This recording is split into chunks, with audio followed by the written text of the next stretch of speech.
अमेरिकी समय के मुताबिक डेडलाइन आज रात 8 बजे समाप्त हो रही है। इंडियन टाइम के हिसाब से बात करें तो कल सुबह 5:30 बजे का ये वक्त होता है। अमेरिकी राष्ट्रपति डोनाल्ड ट्रंप ने खुली चेतावनी दी है कि ईरान ने शर्तें नहीं मानी तो एक ही रात में पूरे देश को स्टोन एज यानी पाषाण युग में पहुंचा दिया जाएगा। उधर इजराइल ने ईरान के लोगों को ट्रेन और ब्रिज से दूर रहने की चेतावनी दे दी है। यानी कल सुबह जब आप सोकर उठ रहे होंगे अपने अपने घरों में जो हिंदुस्तान में रहते हैं, तब वॉशिंगटन में ट्रंप की डेडलाइन खत्म हो चुकी होगी। सवाल है कि क्या कल की सुबह दुनिया एक बड़े युद्ध के खबर के साथ जागेगी? क्या हॉर्मुज की खाड़ी से विश्व युद्ध का आगाज होने वाला है?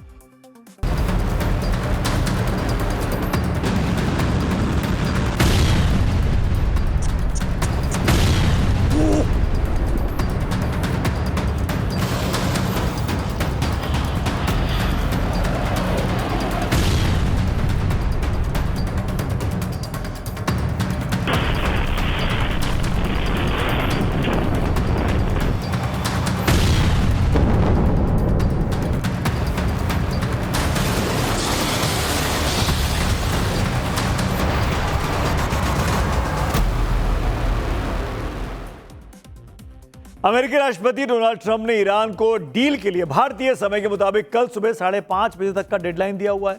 लेकिन उससे 1 घंटे पहले ट्रंप ने व्हाइट हाउस में एम्बेसडर सर्जियो गोर को स्पेशल डिनर के लिए बुलाया है। यह साफ नहीं है कि भारत में अमेरिका के राजदूत के साथ इस तरह की मीटिंग का एजेंडा क्या है। वहीं सोमवार शाम विदेश मंत्री एस जयशंकर ने ईरानी विदेश मंत्री सैयद अब्बास अराक्ची के साथ फोन पर बातचीत की थी। बातचीत में भारत ने युद्ध रोकने की दिशा में प्रयास कर रहे अंतर्राष्ट्रीय और क्षेत्रीय कोशिशों के समर्थन को दोहराया। उधर विदेश सचिव विक्रम मिस्री भी कल से 3 दिनों के दौरे पर वॉशिंगटन जा रहे हैं। ऐसे में यह भी सवाल उठ रहा है कि क्या तीनों घटनाक्रम महज संयोग है या फिर किसी बड़ी रणनीति का हिस्सा। एक और डेवलपमेंट हुआ है। सर्गेई गोर जो कि भारत में अमेरिका के राजदूत हैं, वो आज मिले हैं वहां पर भारत के जो एम्बेसडर हैं क्वात्रा साहब से, विनय क्वात्रा साहब से, जो कि कल गोर को मिलना है राष्ट्रपति ट्रंप से। तो क्या भारत की ईरान से बातचीत, भारतीय नेताओं, भारतीय अधिकारियों की अमेरिका के अधिकारियों से बातचीत, क्या आपस में कोई लिंक है? इसीलिए क्या कोई बड़ी रणनीति का यह घटनाक्रम है? क्या पश्चिम एशिया में जारी जंग को रोकने में भारत बड़ी भूमिका निभा रहा है पर्दे के पीछे? व्हाइट हाउस से इस वक्त बहुत बड़ी खबर आ रही है। ईरान को लेकर अमेरिकी राष्ट्रपति डोनाल्ड ट्रंप की एक नई धमकी सामने आई है। ट्रंप ने पोस्ट किया कि आज रात ईरान पर भीषण हमला होगा, आज रात एक पूरी सभ्यता का अंत हो जाएगा। ट्रंप साफ तौर पर धमका रहे हैं। ट्रंप ने कहा ऐसा नहीं चाहता, लेकिन शायद यही होगा। वहीं अमेरिकी उपराष्ट्रपति जेडी वेंस का भी कुछ देर पहले बयान आया और उन्होंने कहा कि अमेरिका के पास तर्कश में कई तीर अब भी बाकी हैं जिनका अब तक इस्तेमाल नहीं किया गया है। जेडी वेंस ने कहा कि ट्रंप इन्हें चलाने का फैसला ले सकते हैं। और वॉर जोन से एक और बड़ी खबर आ गई है। बड़ी खबर है, डेडलाइन खत्म होने से पहले ही अमेरिका इजराइल ईरान पर बड़ा हमला किया है। अमेरिका इजराइल ने मिलकर ईरान पर बड़ा हमला किया। ईरान के खर्ग आइलैंड पर एयर स्ट्राइक की गई है। ईरानी मीडिया के मुताबिक ऑयल टर्मिनल को निशाना बनाया गया है। खर्ग में सबसे अधिक तेल है और उसी को निशाना बना दिया इजराइल और अमेरिका ने मिलकर। ईरान के करीब 90% कच्चे तेल का एक्सपोर्ट खार्ग से ही होता है, इसी आइलैंड से होता है। यहाँ बड़े तेल टर्मिनल हैं, पाइपलाइन से स्टोरेज टैंक हैं और जहाज़ों में तेल भरने की फैसिलिटी है। हर दिन करीब 70 लाख बैरल का तेल इन जहाज़ों में भरा जाता है खार्ग आइलैंड में और उसी को निशाना बनाया है।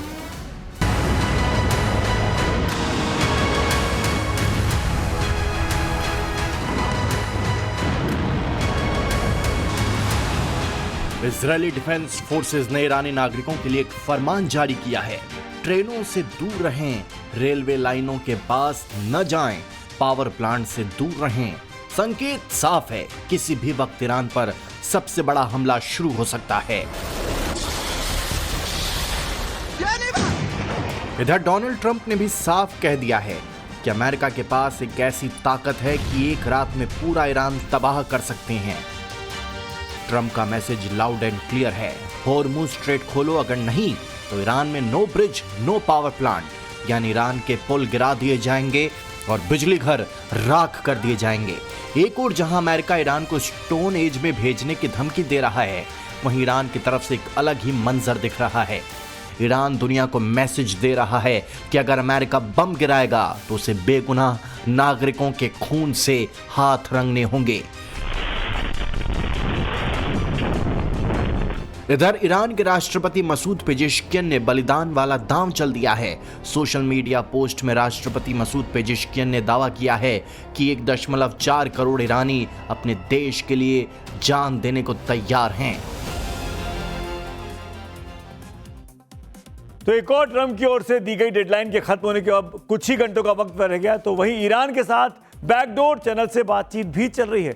ईरान की समाचार एजेंसी इरना के मुताबिक तेहरान ने पाकिस्तान के माध्यम से अमेरिका को अपना आधिकारिक जवाब भेजा है। क्या इसमें सुन लीजिए। सबसे बड़ी बात यह है कि ईरान ने सीजफायर को पुराने कड़वे अनुभव की वजह से साफ नकार दिया है। ईरान का कहना है कि अस्थायी युद्ध विराम उन्हें मंजूर नहीं है। ईरान को युद्ध का स्थायी अंत चाहिए, परमानेंट। इसके साथ ही पूरे खाड़ी क्षेत्र में संघर्षों पर तुरंत रोक लगनी चाहिए। स्ट्रेट ऑफ हॉर्मुज से सुरक्षित आवाजाही के लिए नया प्रोटोकॉल बनना चाहिए। ईरान पर लगे सभी आर्थिक प्रतिबंधों को तुरंत हटाया जाना चाहिए। युद्ध में हुए नुकसान के लिए पुनर्निर्माण की योजना बननी चाहिए। साथ ही भविष्य में किसी भी हमले के खिलाफ कोई ठोस सुरक्षा की गारंटी मिलनी चाहिए। ईरान ने यह साफ कर दिया है कि किसी भी समय सीमा यानी डेडलाइन या दबाव में समझौता नहीं होगा। पश्चिम एशिया के वॉर जोन में जहां जंग एक और मिसाइलें, बमों, बारूदों और ड्रोन से लड़ी जा रही है, तो वहीं एक युद्ध ऐसा भी है जो मोबाइल स्क्रीन और सोशल मीडिया प्लेटफॉर्म्स पर लड़ा जा रहा है। प्रोपेगेंडा के जरिए, मीम्स के जरिए, कार्टून्स के जरिए और एक दूसरे पर आरोप प्रत्यारोप पर बयानबाजी करने के लिए ईरान और अमेरिका के बीच के युद्ध अब रणभूमि से निकलकर एक्स के प्लेटफॉर्म पर बड़ा दिलचस्प अंदाज में लड़ा जा रहा है। हैरानी की बात यह है कि ईरान के दूतावास, चाहे वो दुनिया के किसी भी कोने में क्यों ना हो, वो अमेरिका को जवाब दे रहे हैं। दक्षिण अफ्रीका का दूतावास हो, जिम्बाब्वे का हो, बुल्गारिया का हो, सब ने एक साथ मोर्चा खोला हुआ है अमेरिका के खिलाफ, ट्रंप के खिलाफ। और निशाने पर कोई और नहीं है, जैसा कि मैंने बताया, अमेरिका के राष्ट्रपति ट्रंप पर कमेंट कर रहे हैं, कटाक्ष कर रहे हैं। आमतौर पर एम्बेसी गंभीर कूटनीतिक भाषा के लिए जानी जाती है, लेकिन पिछले कुछ दिनों में इनके एक्स हैंडल्स का मिजाज बिल्कुल बदल गया है। हम आपको ऐसे कुछ हैंडल्स के पोस्ट दिखाते हैं जो शायद आपको देखकर भी दिलचस्पी जागी। आखिरकार ये कैसा प्रोपेगेंडा वॉर चल रहा है। ईरान के साउथ अफ्रीका एम्बेसी का ये पोस्ट 3 अप्रैल का है। The regime change happened successfully, मागा। साथ में 2 फोटोग्राफ भी हैं। जिन जनरल को अमेरिका ने पिछले दिनों हटाया, उनकी तस्वीर को क्रॉस कर दिया गया है। ये पोस्ट 70 लाख व्यूज पार कर चुका है। यानी जिस रिजीम चेंज की बात ट्रंप कर रहे थे ईरान में, वो रिजीम चेंज तो अमेरिका में उनके अपने आर्मी के लोगों को हटाकर उनको करना पड़ा। अब ईरान इन जिम्बाब्वे के इस ट्वीट को देखिए, 5 अप्रैल का ये पोस्ट है। ईरान की जिम्बाब्वे एम्बेसी ने लिखा, we have lost the keys. इस पर साउथ अफ्रीका की ईरानी एम्बेसी ने जवाब दिया, the keys under the flower pot just open for friends. मतलब स्ट्रेट ऑफ हॉर्मुज बंद है, तेल का रास्ता बंद है, चाबी खो चुकी है, लेकिन दोस्तों के लिए वो फूलदान के नीचे रख दी गई है। ट्रंप की ओपन द स्टेट वाली धमकियों पर सीधा सीधा ईरान की एम्बेसीज का हमला है। ये मीम पूरी दुनिया में वायरल है। अब तक इस पर 14 लाख से ज्यादा व्यूज देखे जा चुके हैं। 5 अप्रैल को ही ईरान इन बुल्गारिया ने ट्रंप को सीधा संदेश दिया, take it easy tiger, keep your cool. Trump के गुस्से भरे पोस्ट पर ये मीम जैसे शेर को शांत करने की कोशिश की गई हो, लेकिन असल में कह रहे हैं कि तुम्हारी धमकियां अब काम नहीं करेंगी। हैदराबाद के ईरानी कॉन्सुलेट के हैंडल से भी लगातार पोस्ट हो रहे हैं। 6 अप्रैल के इस पोस्ट में ट्रंप के Tuesday will be power plant day वाले बयान पर literally means Wednesday will be power cut day. 2026 will be oil, 2026 will be oil and gas shortage year. और आगे लिखा है, he is a threat for global peace, 25th amendment is there for a reason. जबकि आज Trump की 2 AI तस्वीर post करते हुए लिखा, you guys are not really taking Donald Trump seriously, और साथ में हंसते हुए इमोजी। मतलब साफ है, ट्रंप का मजाक उड़ाया जा रहा है। ऑस्ट्रिया के ईरानी दूतावास के ऑफिशियल हैंडल @ईरान इन ऑस्ट्रिया ने सबसे तीखा तंज कसा है। Who let the dog out, इसमें ईरान का मैप दिख रहा है और एक डॉग की तस्वीर है। पोस्ट में लिखा है, Netanyahu is the real call of shots in the US, Trump leash the rabbit dog. मतलब ट्रंप नहीं, इजराइल की चल रही है ट्रंप को स्टोन एज केवमैन कहकर स्टोन एज से बाहर निकालने की सलाह दी जा रही है। यह सिर्फ मीम से अपोस्ट नहीं है, बल्कि यह ईरान की नई डिजिटल डिप्लोमेसी है और जवाब देने का तरीका है। और यह सब हो रहा है उस एक्स प्लेटफॉर्म पर जो अमेरिकी सोशल मीडिया का मंच है। इसके ओनर एलन मस्क हैं, जो कि ट्रंप के काफ़ी करीबी माने जाते हैं। और मस्क के ही प्लेटफॉर्म पर ईरान पूरी दुनिया में ट्रंप का मजाक बना रहा है। मिलियंस में इनको व्यूज मिल रहे हैं। ईरान ने दिखा दिया है कि आज की दुनिया में मीम भी मिसाइल जितना असरदार हो सकता है। जैसे वो मिसाइलें बना रहा था अमेरिका और इजराइल के जवाब देने के लिए, वैसे वो सोशल मीडिया पर भी कई दिनों से, कई महीनों से तैयारी कर रहा था। कम से कम इन तमाम ट्वीट्स को देखकर तो ऐसा ही दिखाई देता है।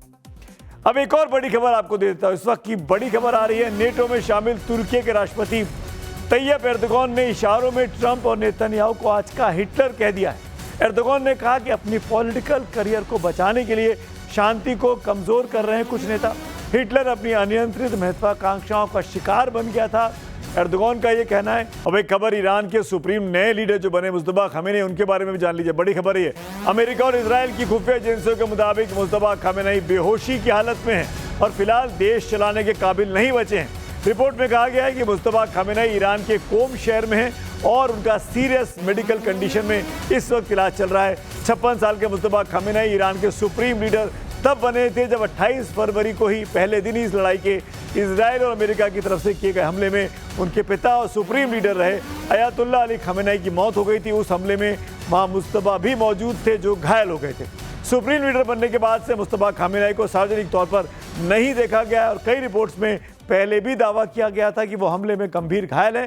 लेकिन अब की बार मुस्तफा को लेकर अमेरिका इजराइल की इंटेलिजेंस रिपोर्ट में हैरान करने वाली बात ये सामने आई कि वो मुस्तफा का पता चला है वो बीमार है और उनका सीरियस कंडीशन में इलाज चल रहा है।